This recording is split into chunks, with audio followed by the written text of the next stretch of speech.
我坐那个夜间大巴到了首都，我都不敢下车。那咱们现在是准备搭一个马塔图啊，就他们的公交车到城里去逛一逛老城区。那我们现在上这个车。Two ton, right? Ton. Two ton. 这个车子呢，它的门是永远不会关的呀。当地人都是搭这样的公交车。而且因为肯尼亚这边呢，早晚温差比较大，早上和下午呢都只有10几度啊，所以当地人穿的也很厚，你看都穿的是羽绒服。他们会把这个钱夹在手上，那儿还有一个摄像头呢。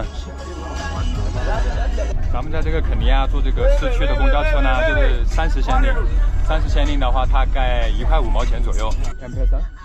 啊 ，so you don't need to pay cash actually. M-Pesa， 大家可以看到啊，肯尼亚这边呢，他们是用那个 M-Pesa，Pesa 呢就是斯瓦希里语钱的意思啊，所以呢他们就不会带现金，哪怕坐公交车1块5毛钱，他们也是付这个线上支付啊，所以也是蛮方便的。而且肯尼亚呢也是非洲地区比较早的实现移动支付的国家。他这个是在车上来表演的，卖艺的，他就跳上一个公交车就开始唱了，有的，有很多人都会给他钱。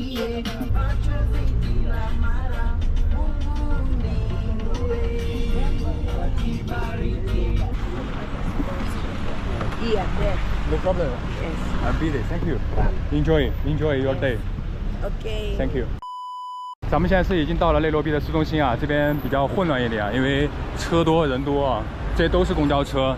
大家看上面有写 City Hooper， 然后有绿色、黄色、蓝色的各种，可能就是路线区分吧。这上面 OPPO 的广告，还有 Tecno 的广告。这边有一个比较老的建筑啊 ，KCP 是一个银行。肯尼亚这个国家的货币呢是叫肯尼亚先令。跟坦桑尼亚先令、乌干达先令啊，都是叫先令。在7年前吧，它的汇率呢是1美元可以换100当地币，那现在呢1美元是可以换130左右。在今年初啊，2014年1月的时候跌到了160，所以其实就是短短的几年间跌了60%，挺可怕的啊。这条大道呢叫肯亚塔 Avenue， 也是以他们的前任总统命名的。这边有一个 Simba Street，Simba 呢就是斯瓦希里语啊，狮子的意思。你包括咱们手机，苹果手机的浏览器 Safari， 它也是斯瓦希里语，游猎。大家可以看到街头的很多人呢，他们都是穿着西装啊，特别的笔挺啊。其实这个就是非洲人的一个风格。咱们现在头上看到呢就是兰花楹啊 ，Jacaranda。而且讲真的，我觉得在内罗毕市区有很多这种造型比较奇特的，就是不大一样的建筑风格。大家看正前方呢，又是一栋造型比较奇特的建筑啊。这边中间呢有一个雕像，哦，这个就是那个毛毛起义。当时呢，英殖民统治时期的时候，这个主人公呢，咱们看到这个主人公呢，他是当时毛毛起义的一个领袖啊，具体叫啥名字我忘了啊。但他这个人呢，就是相当于是掀起了肯尼亚当地人反抗英殖民主义的第一人。KICC 呢也是肯尼亚的地标，大家如果感兴趣，大家如果想要俯瞰内罗毕的话，也可以上 KICC。它这个门票呢就是几十块钱，几十块钱。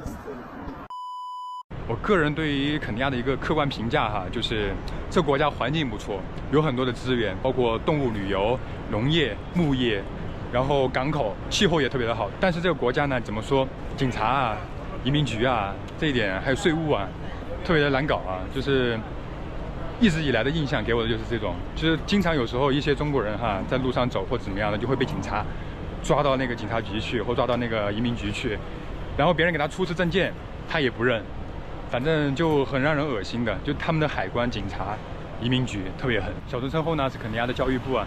说起教育啊，其实在肯尼亚呢有这样一群人啊，他们呢帮全球的大学生写论文，也挺有名的，因为他这个劳动力比较便宜嘛。然后呢，他们又是接受英语教育的，所以写论文这些就跟尤其是欧洲的一些人就会找他们代写论文。恍然间就感觉不像非洲哈，所以内罗毕作为东非第一大城市还是有原因的，它的基础设施建设还是要比其他周边国家要好很多的。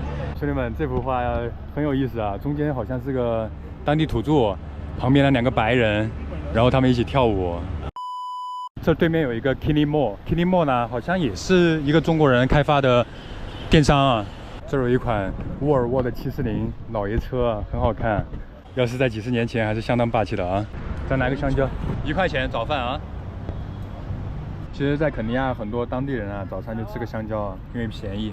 而且大家可以看啊，就在肯尼亚这个国家呢是禁塑的，他们用袋子都是用这个无纺布袋或者纸袋子。那当地人上班族也来吃香蕉，香不 ？It's your breakfast 。OK， 朱米亚也是一家电商公司啊，这应该是他们售后的地方。Thank you。这是内罗毕街头的一些混混。这路边有很多卖花的，可能大家不知道的是，肯尼亚这个国家是产鲜花的，而且它的出口量呢也是全世界排名前几的。我的妈，兄弟们，对面有个劳力士，但是似乎是卖服装的。拿那个劳力士现在已经卖包包、卖服装了。在这个街头也有很多擦鞋的。Thank you。那边还有海信的专卖店。这街头很多擦鞋的，就是在东非这边，当地人其实挺爱体面的啊，穿的西装，然后鞋子什么的干干净净的，大家都愿意花钱去搞这些。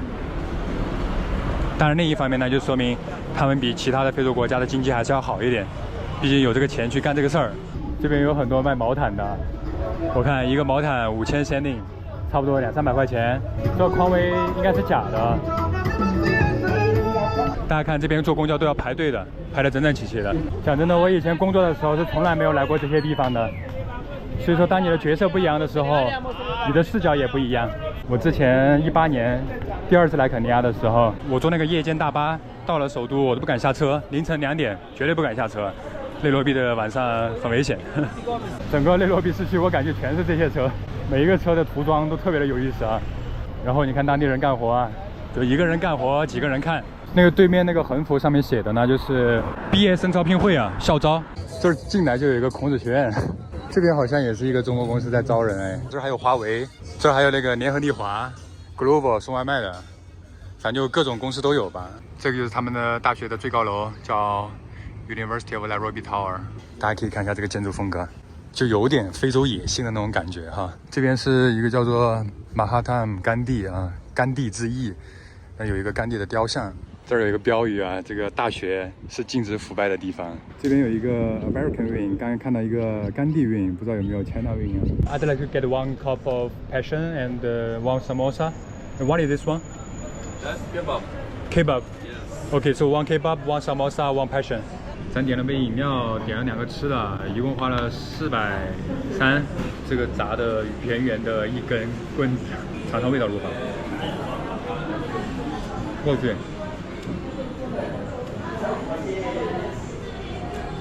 这里面很干，这杯果汁好像是10块钱，这剩下的是10块钱，感觉它这里面就是肉加了面粉。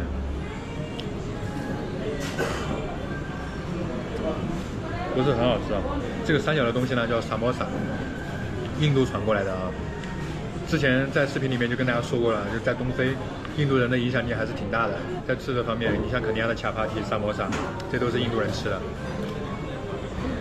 这个萨摩萨里面呢是包的那个肉末、洋葱、辣椒，感觉跟咱们的炸饺子很像，但没有饺子那么好吃。这样一餐20块钱，你们觉得值不值？